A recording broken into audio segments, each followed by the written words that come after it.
And welcome to Washington Unplugged, Governors in the News. I'm Bob Schieffer, and this is day one of the Republican Governors Association annual meeting. We're going to talk this morning with the association's chairman, Mississippi Governor Haley Barbour, and also hear from the Democratic Governors Association director, Nathan Daschle. But first, from Austin, Governor Haley Barbour. Governor, what's on the governor's minds as they convene here today? Well, of course, Bob, the big thing on our minds was the success that we had earlier this month in the two governor's elections in New Jersey and Virginia, which we swept.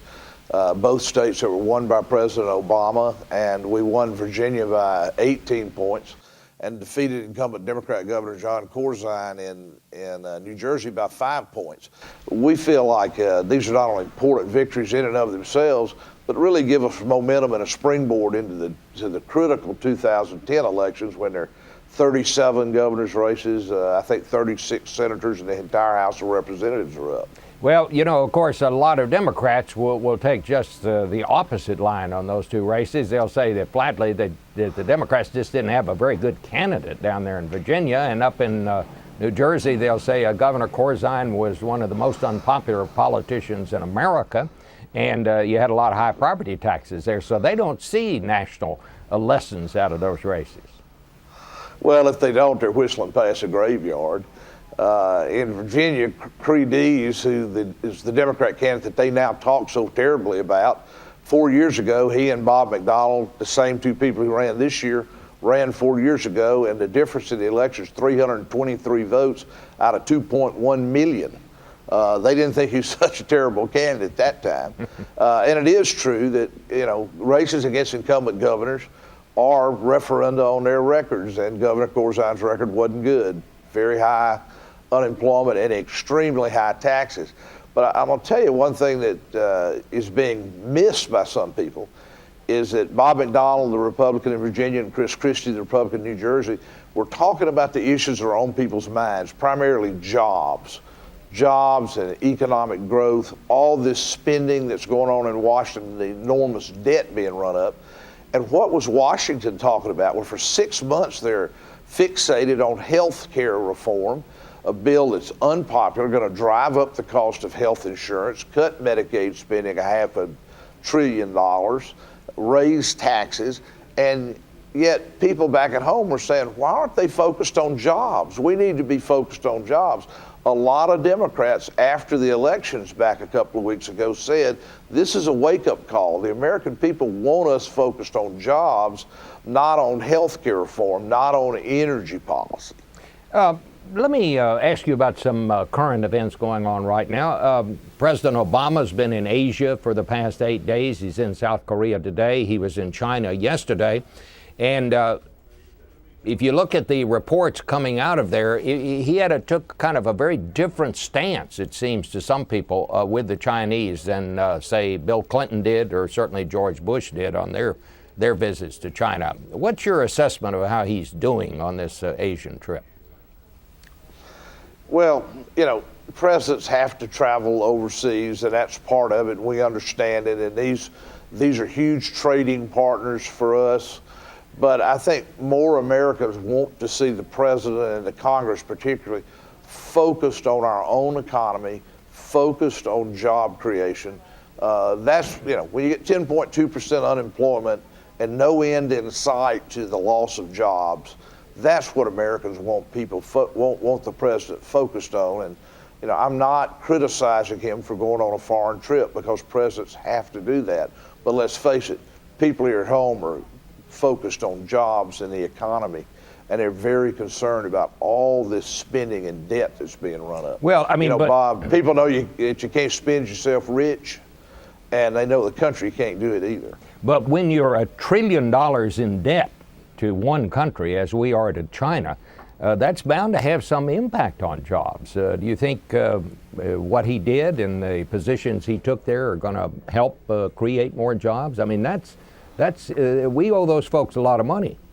Well, we do, and when we're devaluing the dollar like the value of the dollar is going down so fast, it is because of all this spending and all this debt and the fact that the public and the world sees no end in sight. $1 trillion here, $1 trillion there. Now we're talking about a $1 trillion health care bill. They're talking about an energy bill. Lord knows what all the costs that are going to be involved there, but we do know this. They're going to cost jobs, and they're going to drive up the cost of energy or drive up the cost of health care, depending on which one you're talking about. That's really not what the American people are looking for. Let's talk a little bit about somebody in your party, Sarah Palin. She had the book tour of all book tours, it seems. They're calling it a Palin-palooza that's kicked off. She's every time you turn on television, there she is. Do you think that she is trying to position herself to run for something, Governor Barbour, or is she just trying to sell books? What do you think this is all about? Bob, I don't know. I suspect she's going to sell a lot of books because she's very popular. She's got a following, and I think it's going to be a very successful book. But whether she intends to run for something else or where she's headed, I'm not privy to that. I served as governor with her for several years. My wife and I like her. She's a heck of a lot smarter than she gets credit for. And I hope she sells a bunch of books. Well, do you think, just in a practical sense, she can be a viable candidate? Because after all, here's somebody who was governor who resigned the office. And it seems to me it would be very difficult for her to get into a primary. The fact that she left an office she'd been elected to. Do you think she could be a viable candidate for president or some other office? Well, I certainly wouldn't rule her out. As I say, she's got a following. I think you're going to see that from this book tour. I'll tell you this, though, in a bigger sense than Sarah Palin or Haley Barbour, Republicans need to be focused on the elections in 2010. Those are the elections that really, really matter for us. We got 37 governor's races, I think 36 Senate races, the entire House of Representatives at the federal level, tons of legislative seats. And any Republican who's looking beyond 2010 just doesn't have his eye on the ball. So that's where I'm trying to keep my attention, and particularly as chairman of the Republican Governors Association, is to keep focused on 2010. That's the election that matters. So how do you see 2010 right now? I think the New Jersey and Virginia governor's races gave us a lot of momentum, a real springboard. I remember, Bob, when I was chairman of the party back in 93, 94, the Virginia, New Jersey governor's races that year, which we won both of, and the election of Rudy Giuliani, mayor of New York, on that same day, really propelled our candidate recruiting. You remember we elected 71 freshman House Republicans in the 1994 election. More than half of them made the decision to run for Congress after the November 93 elections. And I think you'll see a lot of that this year. A lot of people who've been thinking about running will say to themselves, well, if I'm ever going to do it, now's the time. The wind's at our back. Our volunteers are excited. Our leadership's motivated. Our donors are seeing hope, and so they're getting out their checkbooks.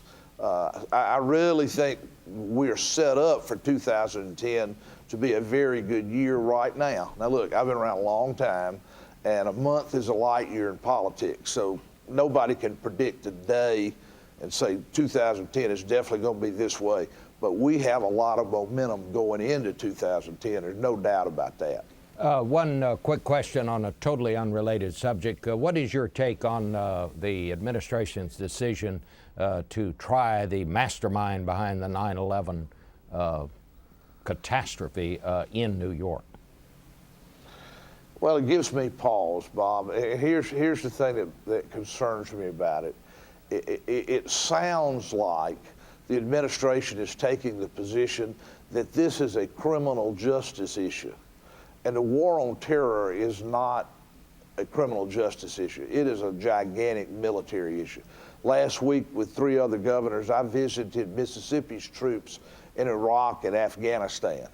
I got 4,000 Mississippi National Guard in Iraq and Afghanistan today, and it is not a criminal justice issue. And I hope this is not a signal that the administration is going to treat it that way. And I'm not being accusatory or saying that's what it is. It concerns me that may be what this signals. All right. Governor Haley Barbour talking about a variety of issues this morning with us. Thank you so much, Governor. Hey, Bob. Thank you, sir. And joining us now here in the studio, the Executive Director of the Democratic Governors Association, Nathan Daschle. Mr. Daschle, my guess is you have a slightly different take on some of the things that Governor Barbour was talking about. Indeed. Let's talk about these governor's races in New Jersey and in Virginia. He says that you're whistling in the dark if you think that those don't have implications for Democrats in 2010. Well, nobody knows how to turn a phrase like Governor Barbour, that's for sure. But I do disagree with him on the import of these elections. Virginia and New Jersey were about two things: Virginia and New Jersey. These states have gone against the White House for decades. There's truly nothing out of the ordinary that happened in 2009. So we walked into this election year knowing that these would be very difficult races to win. We were, of course, disappointed that we lost, but certainly not surprised. This was a trend that we had seen, as I mentioned, for decades. But we're not focused on 2009 anymore. We're focused on 2010, because that's what this is about. This is about what parties can be best able to lead the country forward in 2010. And as Governor Barbour mentioned, we have 37 races next year at the state level. 21 of those are open seats.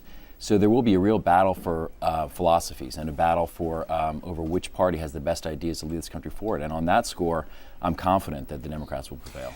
One thing Governor Barbour talked about, and what he wanted to talk about was jobs and putting the emphasis on jobs. And the fact is, in both the Virginia and New Jersey races, that's what the winners talked about. They talked about right. the economy. You didn't see them getting into some of these social issues that some Republicans have talked about in the past. Why didn't Governor Barbour, I tried to get him to talk a little bit about President Obama, and what's going on in Asia. And again, he turned it back to, he said, no, it's nice, presidents have to go overseas, right. which was kind of an interesting comment, but he said what Americans want to know about is jobs.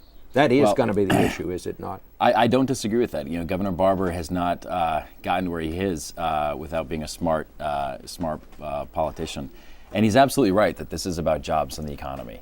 But let's break this down. What the Republicans are offering, I don't think Americans are looking for. I mean, they are thumping their chests about a GOP comeback. This is a Republican resurgence. The GOP comeback is literally a coming back of the same ideas that got us into the worst economic crisis since the Great Depression. And on top of that, it's actually literally the same leaders. It's John Kasich, it's Sam Brownback, it's Bill McCollum, it's Rick Lazio. I mean, these are the same people, the same ideas that voters rejected clearly in 2008. Progress takes a little bit of time. President Obama has been in office for less than a year. Our governors are working with him every day to make this country better. And, I think you see it on the state level, too. There's a real difference in leadership. Governing Magazine just named the best governor in the country. You know who it was? It was a Democrat, Martin O'Malley from Maryland. Of the 7 states with AAA bond ratings, 5 of those have Democratic governors. So there really are differences at the state level. And I don't think the comeback of the Republican philosophy is going to be what Americans are looking for next year. I guess I have to ask you the obligatory Sarah Palin question. It's not really a question. I'll just say Sarah Palin.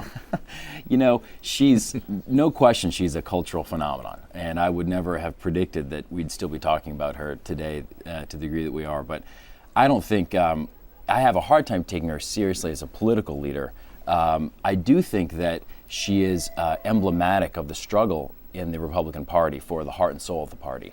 I mean, this Republican Party is as divided as I think it has ever been. There is a real war. We saw it in New York 23. We even saw it in Virginia and New Jersey. In Virginia, Bob McDonnell still has not come out to Virginia voters as a conservative. Once he does, they're going to be in for quite a shock. Chris Christie could not have put out less of a clear plan or idea of how he wanted to lead the state forward. So in neither case was there some affirmation for their ideology. But I do think you see a real struggle for who's in charge of this party, who are its leaders. You've got Michael Steele, you have Governor Barbour, Rush Limbaugh, Glenn Beck, Sarah Palin. You have a lot of people trying to be the leader of this party. Final question, because I know a lot of our viewers are probably asking themselves, Daschle. Are you any kin to Tom Daschle, they're asking? That's my father. Yes, well, indeed. I knew that, of course, but I must say, listening to you, I almost could hear your dad. I take that as a compliment. Thank you. Some of your answers. Thank you very much, Nathan. Thanks for letting me be here today. Okay. Thank you for watching Washington Unplugged. We want your input. Do you think the New Jersey and Virginia governor races signal Republican gains in 2010? Leave your comments below this video. I'm Bob Schieffer. Have a great day.